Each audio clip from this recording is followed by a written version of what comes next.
Validation. That is the word that I was looking for last time that I couldn't come up with. It's not affirmation. It's not attention. It's validation. Okay. So solid. What's up, everybody? Welcome to the Too Bad We Didn't Get Into Cars podcast, episode 3. I'm your co-host, Nick Scarpin-Otto. And I am David Kabushi Cars, and today we are joined with a 1999 Chevy Corvette, a ZR1, very nice sports car, and our lovely co-host Vanessa. So everyone give it up for Vanessa and the Chevy Corvette.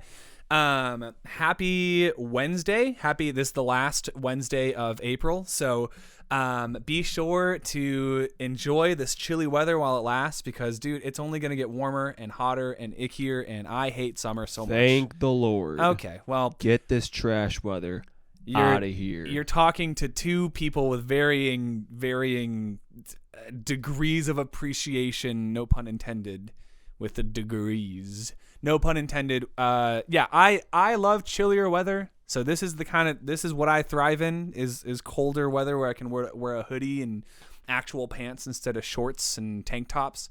Because then in the summer you're forced to strip down if it's a really, really hot day, and then sunburns and bugs. Dude, come on.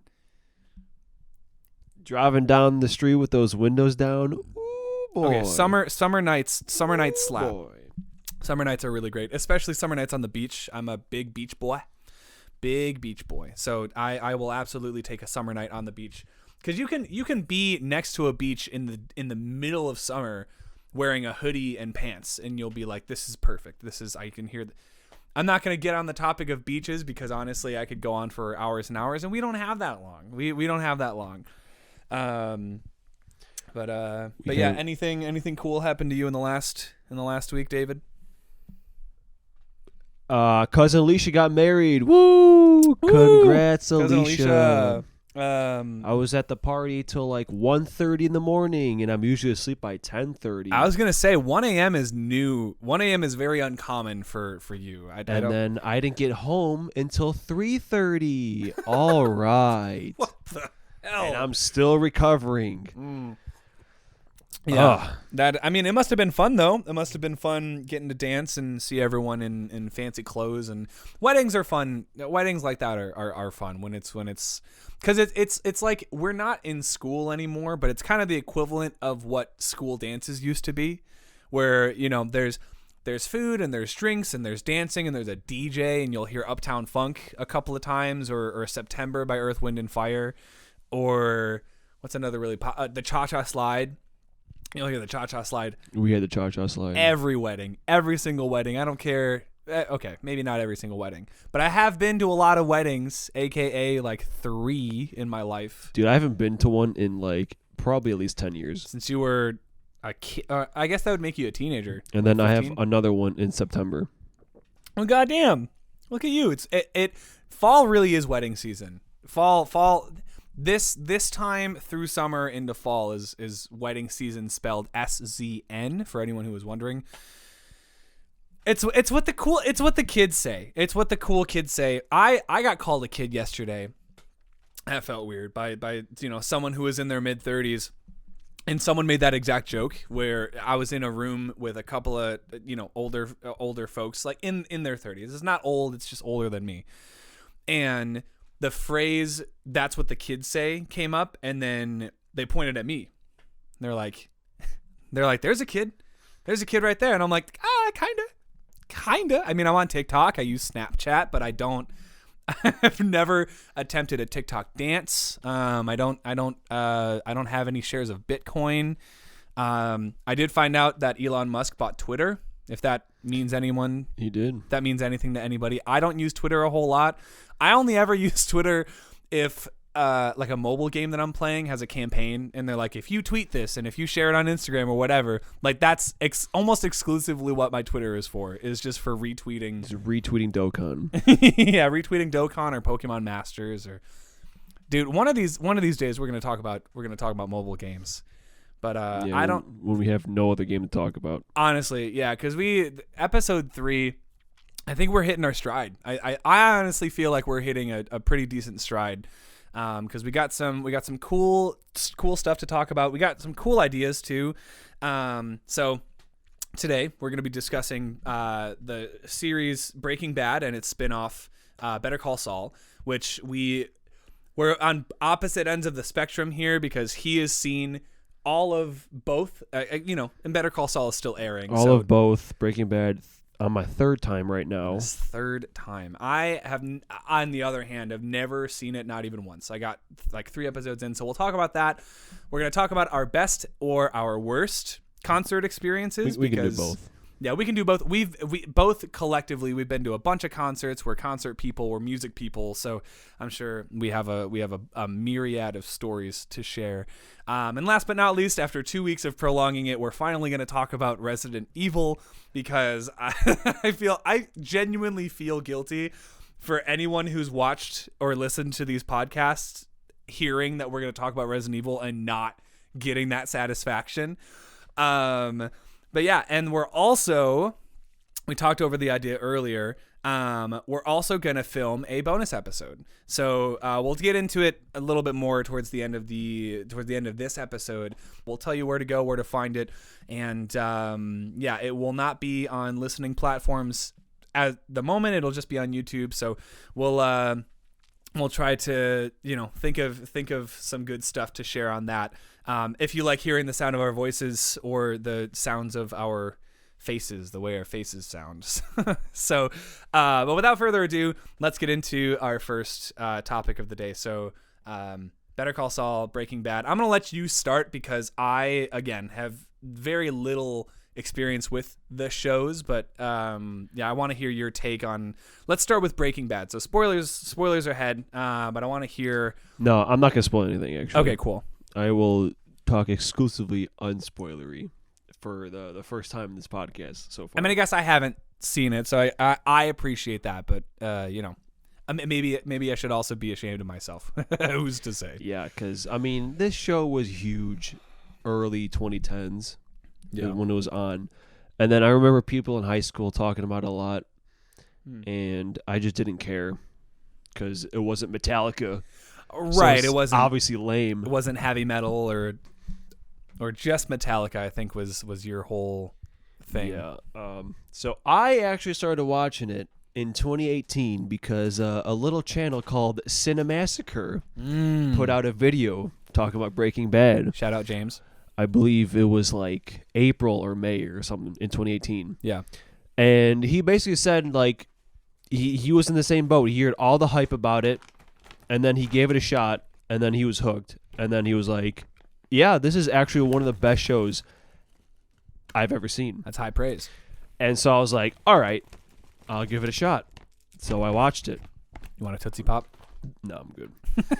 And then, I in full agreement. I think it is. Not that I've seen a lot of like shows, but as far as live action like drama series goes, number one. So what about it makes it so good? Like without getting into spoilers, obviously. Just the writing, the writing and the characters and the shots. Like, anyone who's seen it, like, crawl space. And you know exactly what I'm talking about. Like, just from the titles alone, like, all the fans out there, half full measures. We got Box Cutter, Fly, Granite State, Ozymandias. What's the Felina? I was gonna say, don't ask me because I dude, you just like. I just think anyone hearing, like, there's those prime episodes of Breaking Bad, and that was a lot of them.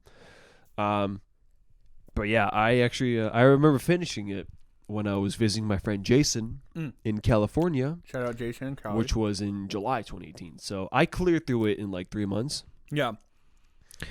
And that's like, 60 episodes or something? Yeah, dude. I mean, when you're hooked on a show like that, you breeze through it because it's much like, is it meth? Yes. Yeah, much like the meth that is produced and is it consumed? It's like inhaled or something. I don't know. Okay. Much like the meth that is produced and inhaled in Breaking Bad.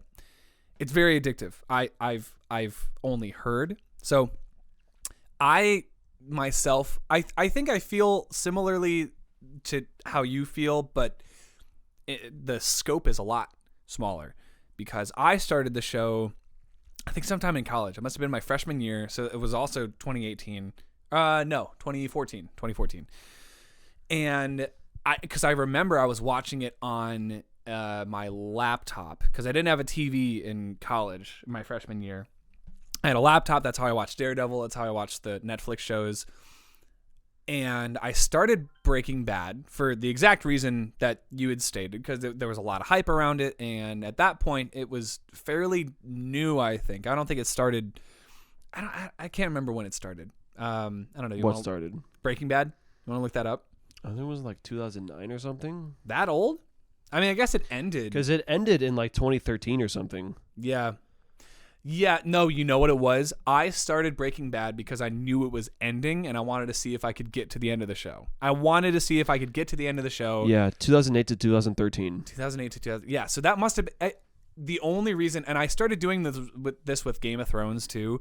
I have desperate FOMO. I have desperate fear of missing out on big, cultural, societal events that specifically is tailored towards music people. And music people. I said music people 3 times. And so now a music person, the music man, perhaps, is going to pop up behind me. And so yeah, specifically like music, movies, video games, any sort of like big event I want to be a part of, even if I'm not a fan of the thing that's being promoted, which happens a lot. And when Breaking Bad was about to end, I thought, I could breeze through all of this. And I could be a fan, and I could be on board the hype train when the show ends, and I could say, yeah, I watched it live. I watched it when it ended. I got to see all the tweets and all of the Facebook updates and everything, because I just wanted to be a part of something. And I think I got 3-4 episodes in.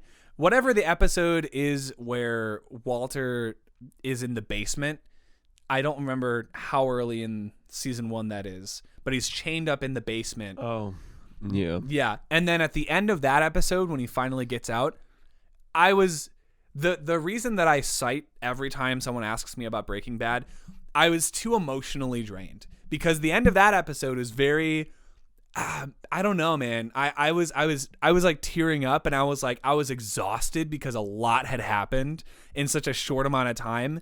And I remember the last shot was like it was panning out, and it was Walter on the ground in this basement or whatever, and he was just crying. And then the episode like cuts to black.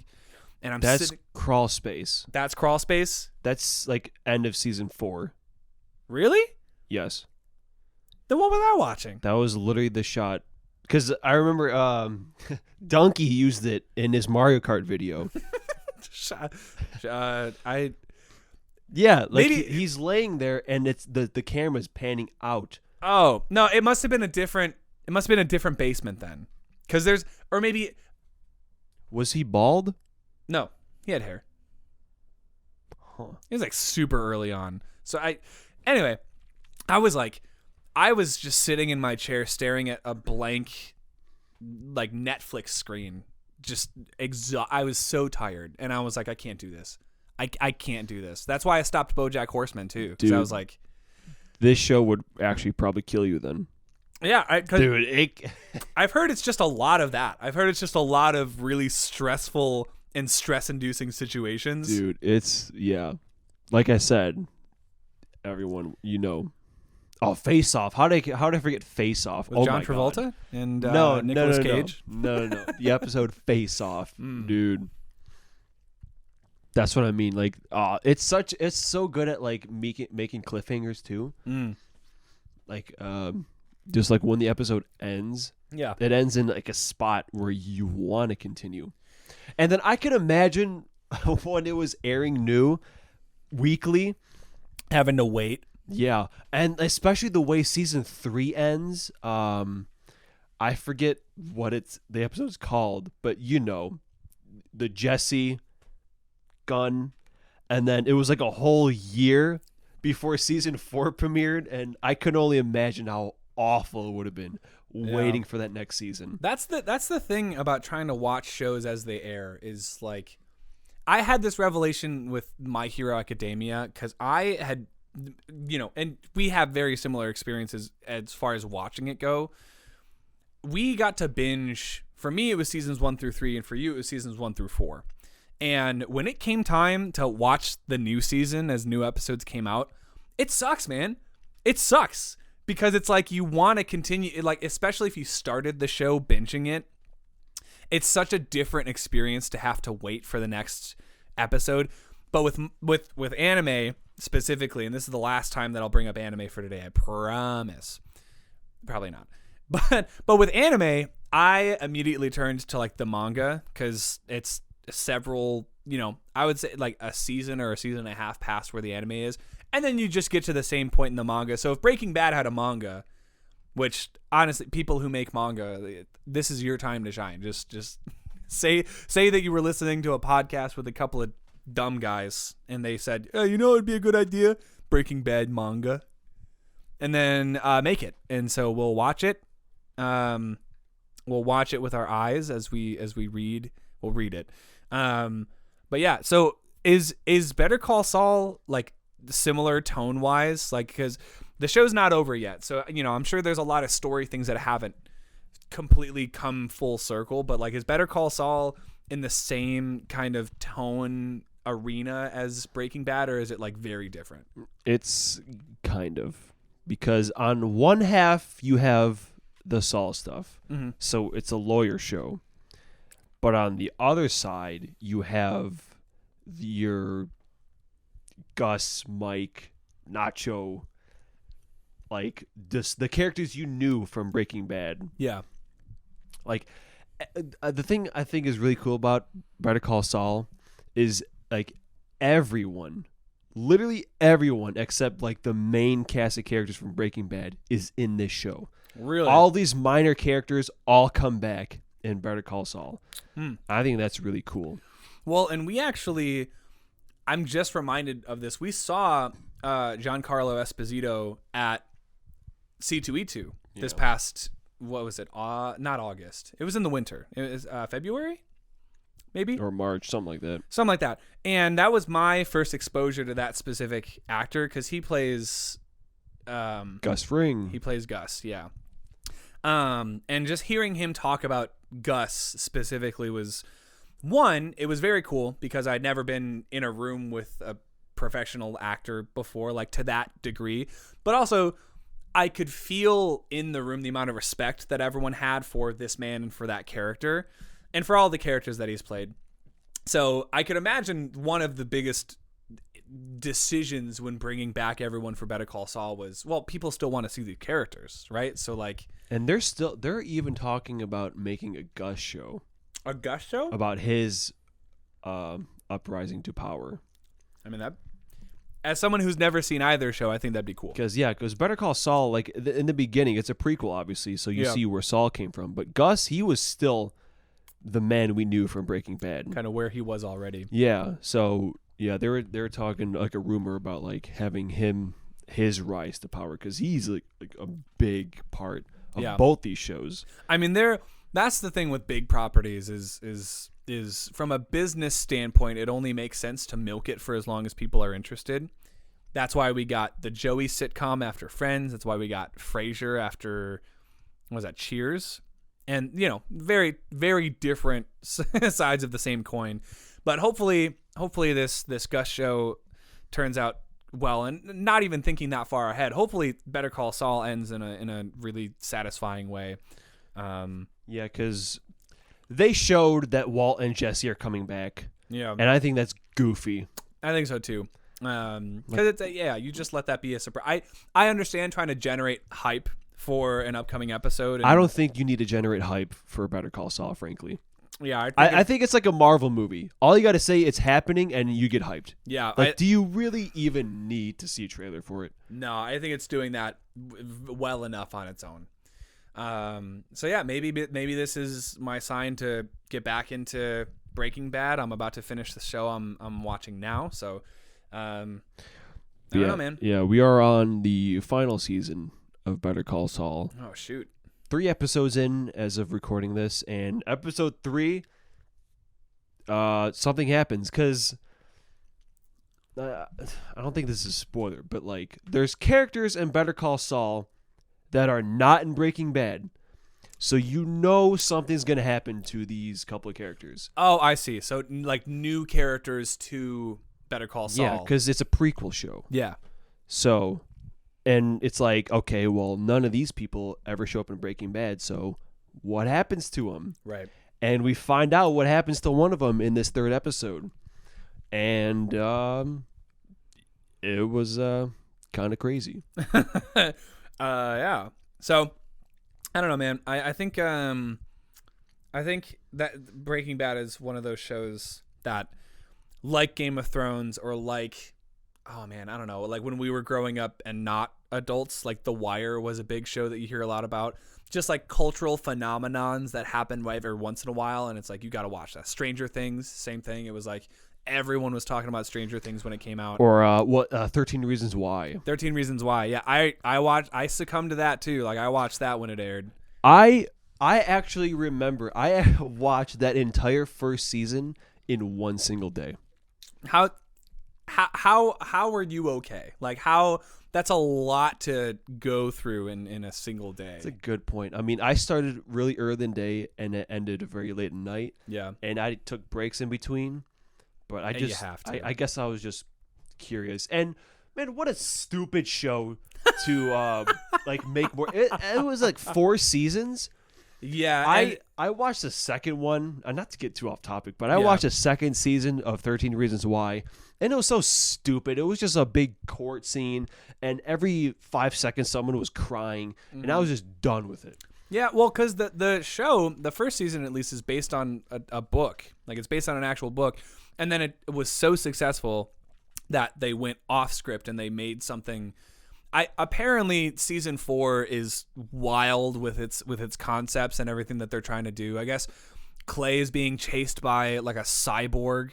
Yeah, I don't know if it's a real cyborg, but point of the matter is Breaking Bad, and it seems Better Call Saul is not going down that path of getting really, really ridiculous, and is worth the watch if you haven't, including myself, because I haven't. Yeah, I would say if you have the time, do yourselves a favor and watch the show. Yeah. My goodness. The biggest thing to take away from big shows like that and big sort of events is, I don't know, there's a feeling of like camaraderie. There's like a feeling of like community when you're watching something with, like a bunch of people, and then you can have a discourse and blah, blah, blah. And one of the most fun examples of that sort of mindset and activity, dude, I love concerts. I love concerts so much. It's not even funny. I think part of it is because I regularly play concerts. Like I'm a musician. I play shows. I'll admit it.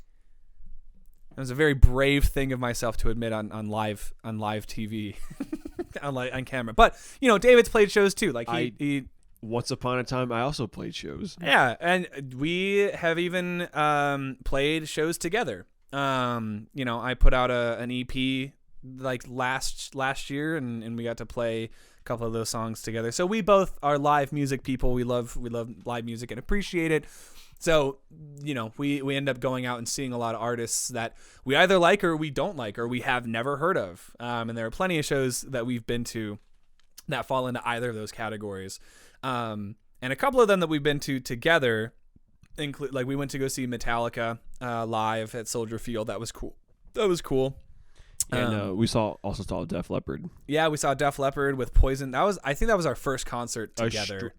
Legit a decade ago. Yeah. That was 2012.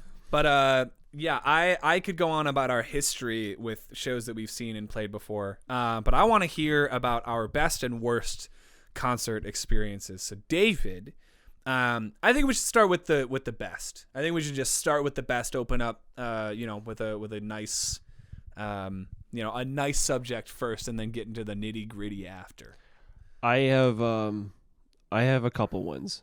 I'm gonna do 3. Okay. I'm gonna do my 3 favorite ones. Number 1, I guess was the earliest one when I saw Jason Newstead. This was in like 2013. He had a little band called Newstead for a very, very short time. Well, and he's the bassist, the ex-bassist of Metallica. Yeah, for like 14 years or so. Yeah. So yeah, he had a little band, and then they put on an EP, and we went to go see him. And this was hardcore in my Metallica phase. Yeah. Which I had not seen. So Newstead was like the closest I got to seeing Metallica. Which is a cool feeling. And that was the hardest I ever screamed when he busted out Creeping Death. Because Metallica themselves did not play Creeping Death when we saw them. Yeah. And I will never forgive them for that. Because they play it at like every show ever. But not ours. Like 99% of shows they play it at, but not ours. Yeah.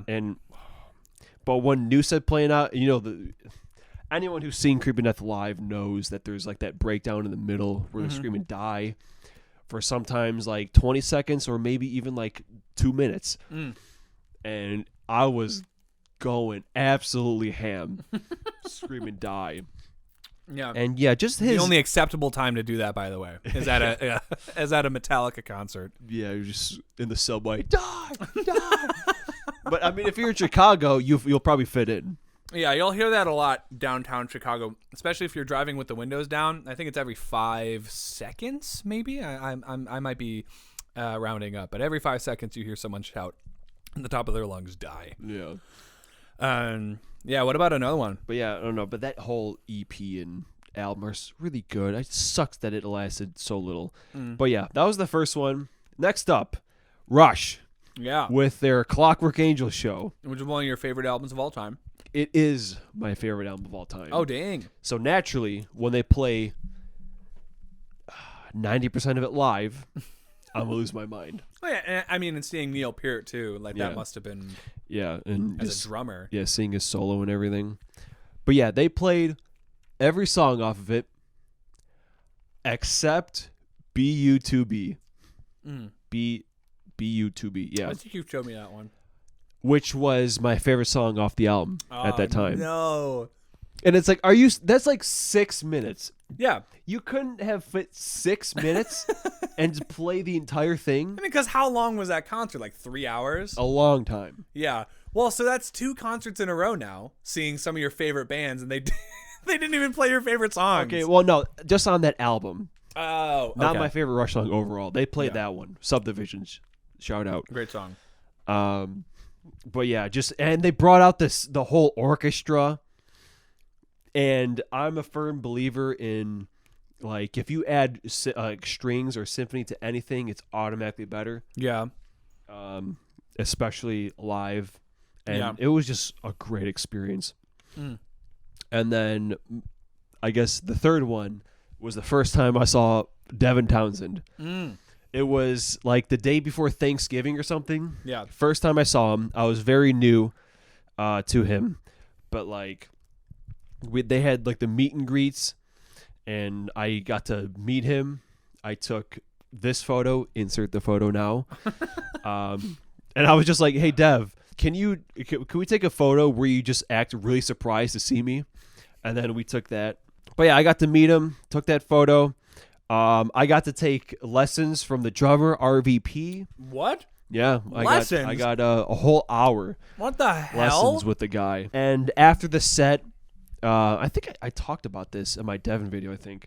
But after the concert, when people throw out their picks and the sticks at the end of the show? Yeah. He actually walked up and handed me one of his sticks. So you were like the chosen one. Yeah. You were like, because you had that lesson. Yeah, we're dogs now. Yeah. And yeah, it was just, oh man. Plus, that was like my favorite album that was released by him. Z2, that was that tour, so they were playing songs off that album. Yeah. Did they call it the Z Tour? I don't actually know what it was called. God damn it. God, they absolutely should have if they didn't. But yeah, those are my 3 favorites, definitely. Yeah. I mean, I don't know if I'd say I have like multiple favorites, because that's the tough thing about concerts is like I have favorite moments from different concerts, but I don't think I have a favorite concert overall. Like one that always stands out to me is I saw the band Yellow Card for their farewell tour because they're now broken up. And since then they've had a lot of controversy surrounding them with Juice WRLD and everything, and that whole like lawsuit after Juice WRLD died is like objectively shitty. But I still like their music, and I think Ocean Avenue is one of my favorite albums ever. And it was at the House of Blues in Chicago. And I remember at the very, very end of the show, because we were in like the pit, we were in standing room only, general admission, and we were all the way in the back, me and my buddy.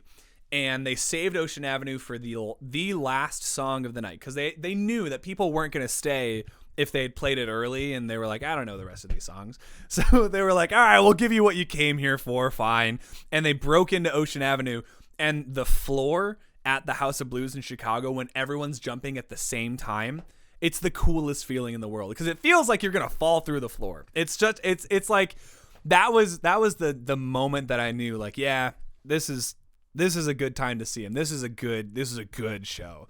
And I had another moment like that. I mean, I haven't ever been to a festival. I feel like a festival would be really fun to go to. We didn't talk about last week. We didn't talk about Coachella, because Coachella was a big thing.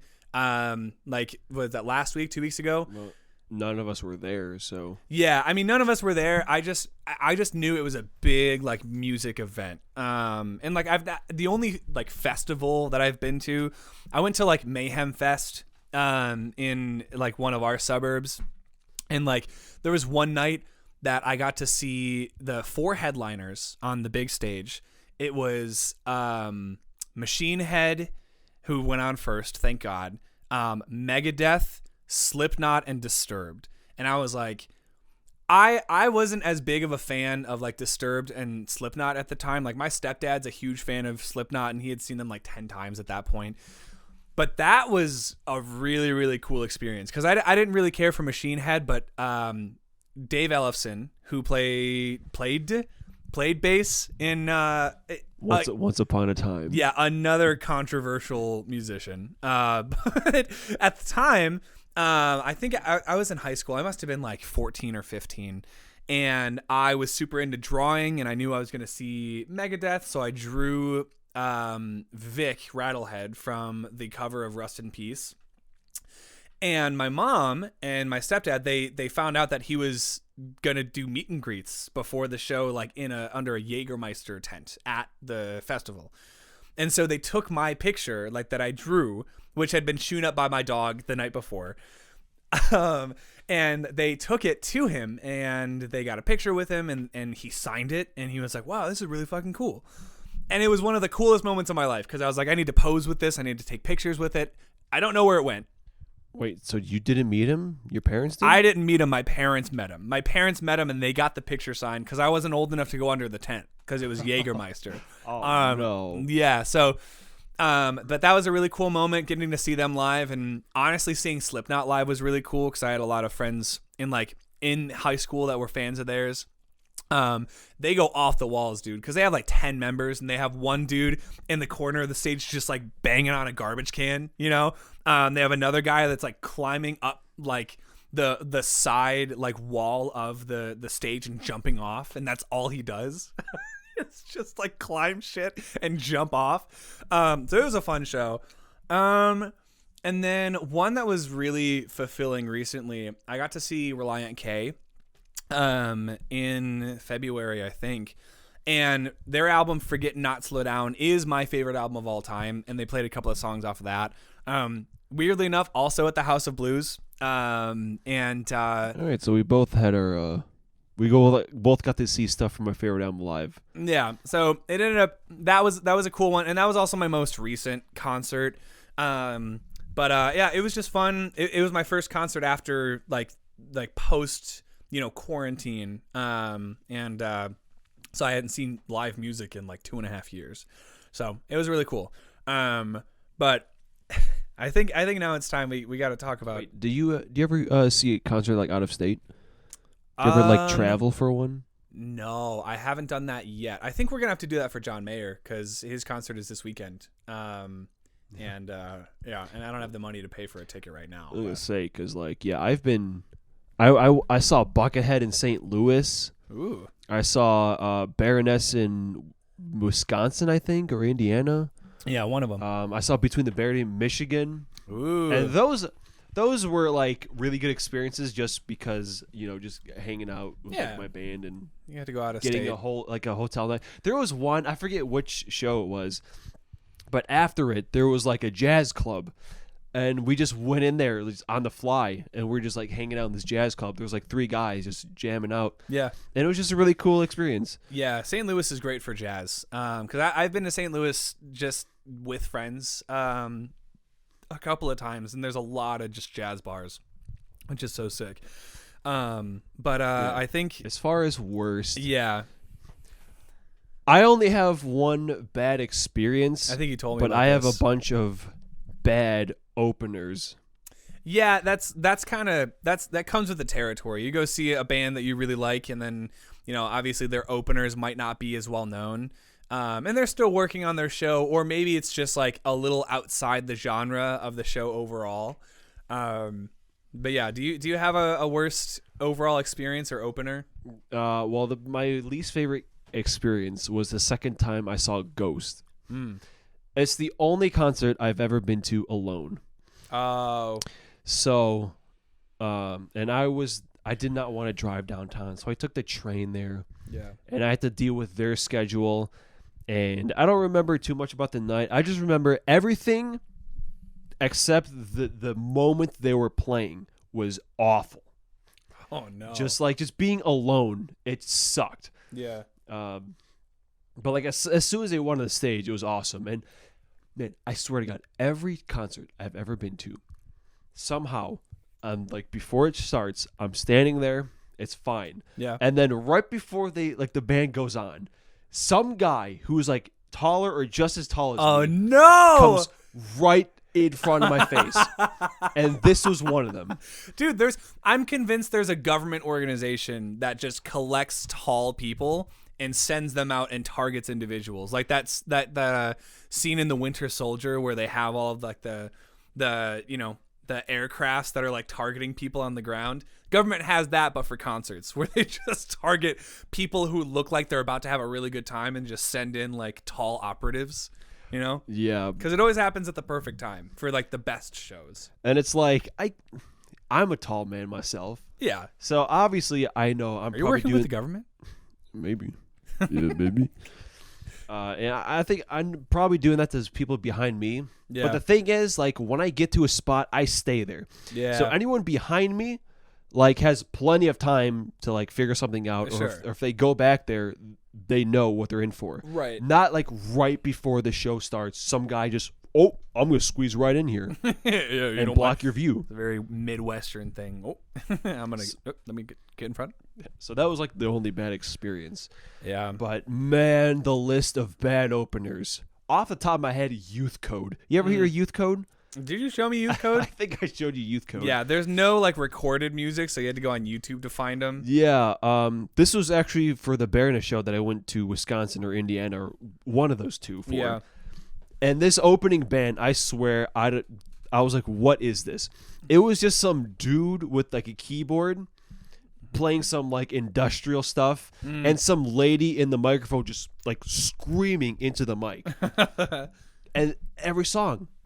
And I hopefully have the video still. Yeah, but it was just like a clip. the goofiest thing I've ever seen. Yeah. There's a band, Fax, which I had to see open for Explosion in the Sky. Like FAX, like the machine? FACS. FACS. Yeah. Fax. Fax. Interesting. And they were, I don't remember, they were just annoying and obnoxious. And then when I went to see a band called Orphanland, just this weird, I don't even remember what they were called, but they were in like these like satanic outfits. Gotcha. And I legit walked out because I mean I was hungry. So I literally just left to just go eat really quick before the main act showed up. Yeah. No, I don't think I've never walked out from a concert because I'm like, I paid to be here, except for certain time. Like, so I think the only like legit bad experience that I've had at a show, I mean, not even there are some where I've had like not even bad experience. I went to go see the Boys of Summer tour with a Z, and it was Wiz Khalifa and Fall Out Boy. Weirdest. It was that is not David's cup of tea, but I was like, I want to go see Fall Out Boy because I liked their album Infinity on High. I think it's a really fun album. And like Wiz Khalifa, I had to listen to songs. I knew at the time like Black and Yellow was really popular. And I think he did See You Again from the Fast and Furious soundtrack. There was a moment in his show where he inflated a big inflatable blunt, and he like passed it into the front couple of rows for like half a song. And I was like, this is the weirdest combination of artists, because you have like children, like kids who really like Centuries or like some of the newer Fall Out Boy songs. And like the opening act was Wiz Khalifa, and it was just like people in the audience that were the other half that weren't like teenagers or children. And it was like grown men and women and like people that were just like smoking weed at the concert. And it was so weird because all these kids were with their parents. And I couldn't get over that. But that was a fun show. But I think the only experience that I've had that I didn't really like, it was a show that I went to on a whim, and it was a Toby Keith concert. And now, for those of you who know me, I'm very picky about like my country music. It's not that I don't like country music. I'm just very particular about what pocket of country I'm listening to. Like bro country is fine, like Florida Georgia Line or like Luke Bryan or whatever. I still think Luke Bryan sounds like Wreck-It Ralph. There's no way you can convince me that's not John C. Reilly in like a suit, you know. Dude, I still think you have like the best roast I ever heard for like country. At some point we were talking about it. Oh. And you were literally said like it's just music people put on at a party because they know no one's gonna listen to it anyway. Yeah. I was like, oh man, that's good. It's party music. Well, because in college those were the two genres of music that you would hear most often at a party, like a frat party or whatever. Country, like bro country, or like hip hop or like rap, you know, like anything with like a beat. And at some point country was like, we're going to use electronic like trap beats. And I was like, okay, well, that's fine. But I went to go see Toby Keith because my parents were like, do you want to go see Toby Keith? Like tickets are like $20. And I was like, yeah, fine. I wasn't doing anything that night. And I didn't know any of his songs, but everyone in the crowd, you could already picture what this crowd looks like. Everyone was just like super patriotic, like overly patriotic, and like in like an aggressive way, because there was a dude behind us that spilled his whole cup of beer on my stepdad. And so halfway through the concert, I had to stop listening to what I thought was like mediocre music anyway.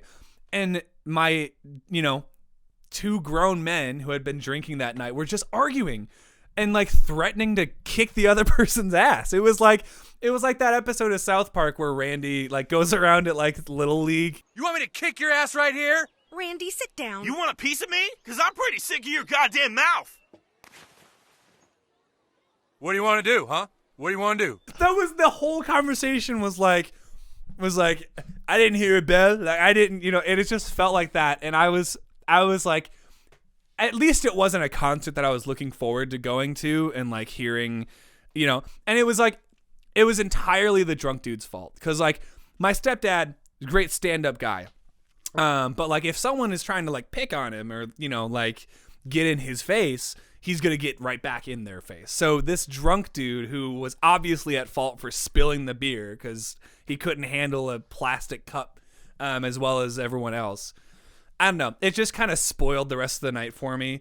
And also, like, my mom likes to leave concerts early because she doesn't like having to navigate the parking lot after a show, which I get. It's a fair point, but usually the encore is always, like, some of the best songs. Yeah, so, I don't know. Toby Keith, no hate to you, guy, but it's whatever. I don't go to concerts to hear about the red, white, and blue. I go to concerts to hear about people's hearts being broken and maybe even... a violin. I like hearing violins. Yeah. Like I said, strings make everything better. Yeah. That's why Yellow Card just slaps so hard. Like even if it's a little niche, even if it's a little goofy, I love Yellow Card for that. But really quick, I actually have one more of each. One more of each.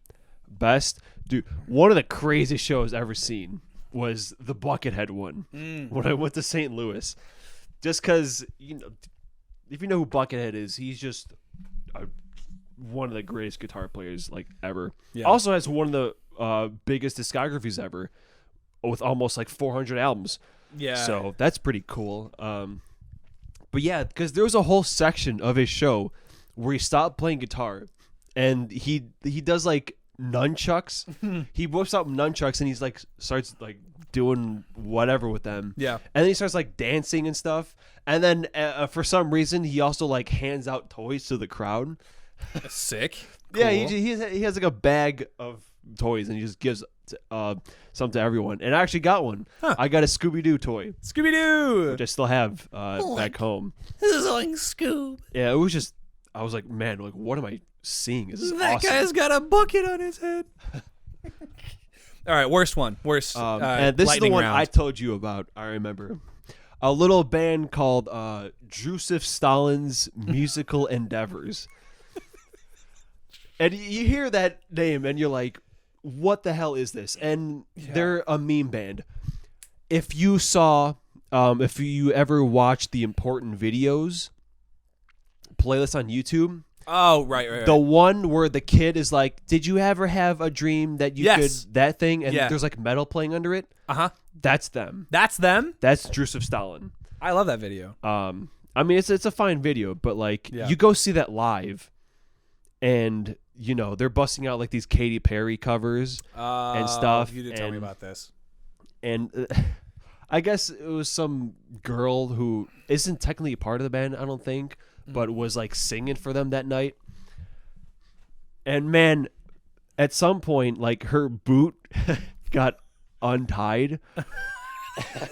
And I was in the front row. Uh-huh. Did you trip her? You asshole. No, but she like put her boot like in front of me, being like, "Hey, can you tie this for me?" And I was like, "Sure, I guess." And okay. I don't know if you ever tried to tie something from the other opposite side. No, but it's really weird. Yeah, especially when it's someone you don't know and it's very like in the moment. Yeah, because she needed that done like pronto. Yeah, I was like, I'm just trying to like tie this boot back up, and I couldn't. I couldn't do it. Right. So I was just like, I'm sorry, I can't tie your boot. So you just fumbled with her boot for like a minute and a half and nothing happened. Yeah, and you were like, I couldn't even tie it. And I think I don't remember what happened, but like that was just goofy. Yeah, I mean that's a fun story though. I think every experience is gonna have versions of it that are like good and bad, and that's very vague in general, but I'm just trying to segue into Resident Evil is a series that I would say we started at around the same time because we both had experience. So you played 7 first, right? Yes. Yeah, and I played 4 first, and I played 4 on my PS2, and I really, really liked it because I think I had it from like a friend who would let me borrow it or have it or whatever, or I saw it at like a disc replay or a half price and I picked it up for myself because I was like, I still have a PS2. And it became one of the single most fun gaming experiences for me. And you have to get used to like the standing in one place and shooting a gun, but it was so fun for me. Tank controls, yeah. And then David, Resident Evil 7. Yeah, I don't know how you got on that, honestly. I remember it was coming out. What was it? 2017? Yeah, it was 2017. It was like early. It came out.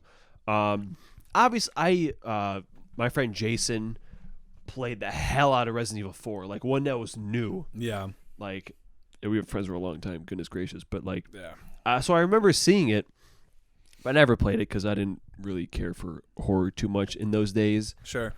And then Resident Evil 7 was coming out, and my friend Josh was getting it. Well, he did get it. And so we were playing it for a little bit in his house, and just the whole intro where you're like the camera people going through the thing or whatever, and I was just kind of very interested. Yeah.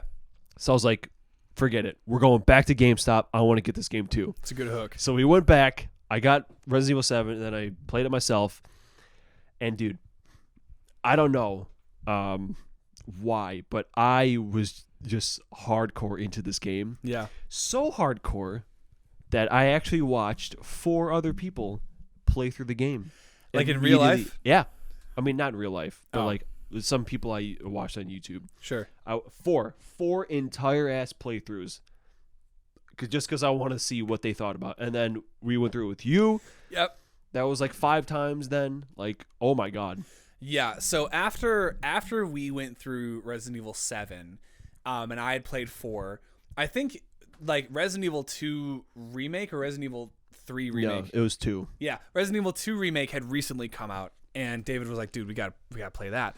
And so I'm like, dude, we're playing all of these Resident Evil games. Let's just start from the beginning. Let's play every like numbered Resident Evil game except for 0. Except for 0, because we don't care. Because we don't care. And we filmed an entire video where we scripted and edited and filmed like a whole retrospective video doing all of the numbered Resident Evil games except for 0 because we don't care. And Resident Evil 8 hadn't come out yet. I think they released a trailer like legit the last day that we were like filming. Like it was very close to around the time that we had finished like scripting and filming the video, and they were like, here's a trailer for the next game. Yeah. So we were like, talking about and speculating stuff at the end of that video, which I think everyone should watch if you're interested in Resident Evil or us. That was like a lot of fun, honestly. Because we started at the beginning of quarantine. Like we had played, I think we played 7 before quarantine, and then when it came time to playing the rest, it was like, okay, well, I can't come over and we can't play in person. So for the first Resident Evil, I started my Twitch account. Fun fact, like I stream normally now, but when I started that Twitch account, it was strictly to play Resident Evil 1 with David, so we could tune into the stream and like we could watch each other. Like it was like we logged into the same like PlayStation account, and it was like every day that we would play it, it was a different person who was like kind of leading the gameplay. Yeah, because I think you did Chris, right? Did you play as Chris, and then I played as Jill? I think so. Yeah, either it was that or we switched off. But either way, that was a fun experience because it was like, I don't know, man. Things were so different at that time, like in every sense of the way, or every sense of the word, and getting to like some semblance of normalcy was like really comforting. And we're running from zombies and zombie dogs and like situations that normally shouldn't be comforting. But it was fun. And then we went through the 2 remakes. We went through 4 again. I think we played like the Xbox One port of it, or the PS4 port. And then 4 and 5 and 6 is when it got real goofy. Like Resident Evil 5 and 6, like 5 was fine. 5 was cool because it was co-op. Yeah, 5 was only fun because we were both playing it. I think that game alone would be a nightmare. That game, well, and that's that we looked up reviews and stuff after and other retrospective videos to kind of see what the competition was like.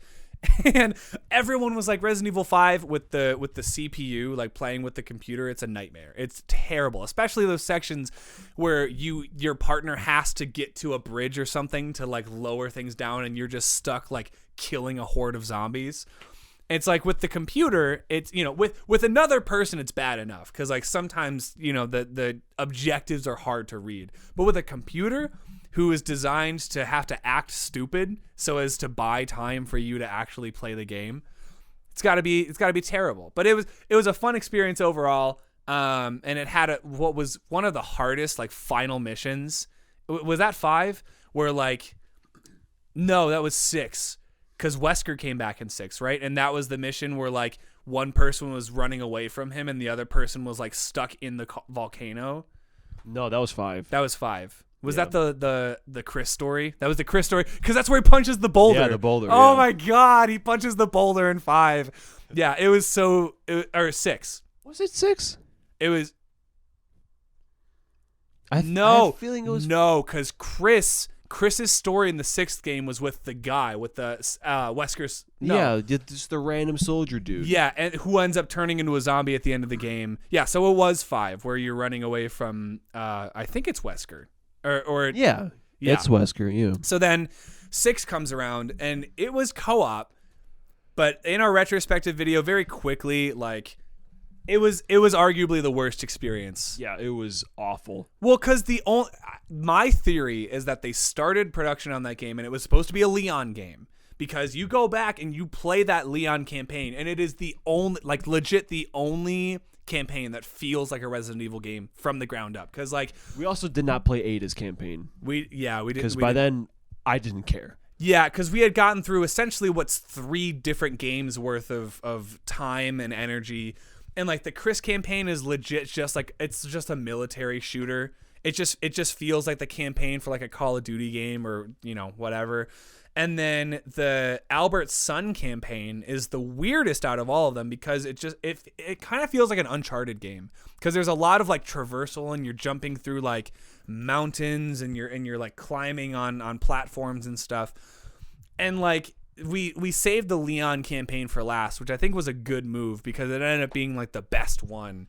But yeah, it had spooky corridors and actual, like, zombie hordes that, like, moved slow, and it was like, it was cool. So I'm like, they started the Leon campaign and then they realized we don't have enough content to make a whole game, and they're like, oh shit, look at all these main characters that we have that we can use, except for Wesker's son, because who gives a shit? I don't remember his name. Who cares? But yeah, so, you know, now we're playing through Resident Evil 8, and you know, I'm sure when we finally finish that, that'll be a whole episode on its own, is just talking about Resident Evil 8. But yeah, also we were wrong because we speculated that Leon would show up in 8 because it was an even game because he's in 2, 4, and 6. Yeah. Yeah, so I was hoping it would be another Leon game, but it was another Ethan game, and Chris shows up. And I haven't played through all of it, but I know there are a couple of really, like, genuinely scary parts. Yeah. I just beat Dommy Mommy. Yeah, I'm starting to sense a pattern in, like, the newest iterations of Resident Evil games where, like, or it even happened in, like, 4. Like, the last enemy has to be a bulging mess of, like, veins and eyeballs and stuff. And so I'm excited to finish Resident Evil, and we'll have more thoughts on that when we get there. But yeah, do you have anything else on Resident Evil? No. Okay. I think that just about does it. We've had to reset our camera twice now. So we are at officially, like, the, I don't know, man, like hour. 1 hour, yeah. Yeah, just over an hour. So if you enjoyed what you heard today, I've been Nick Scarpinato. I am David Kabushikars. Yep, our other channels are linked in the description. This has been Vanessa, and that has been the Chevy Corvette 1999 ZR1. So be sure to check out David's channel for the bonus episode of the podcast with some bonus clips. We are going to be opening up some mystery bags of Cowboy Bebop characters, little keychains, and we're also going to be trying the new Flamin' Hot Mountain Dew, which I have tried, but David has not. So I'm drinking this because I forgot my bottle at my parents' place when I filmed my video, and David's going to try it for the first time. So if you want to see us do that, be sure to check out the bonus content on David's channel. But until next week, hope you have a good rest of your week. Hope you have a good rest of your April. Next time we see you, it will be a new month. And I guess the last thing that I have to say is it's gonna be me. All right, bye.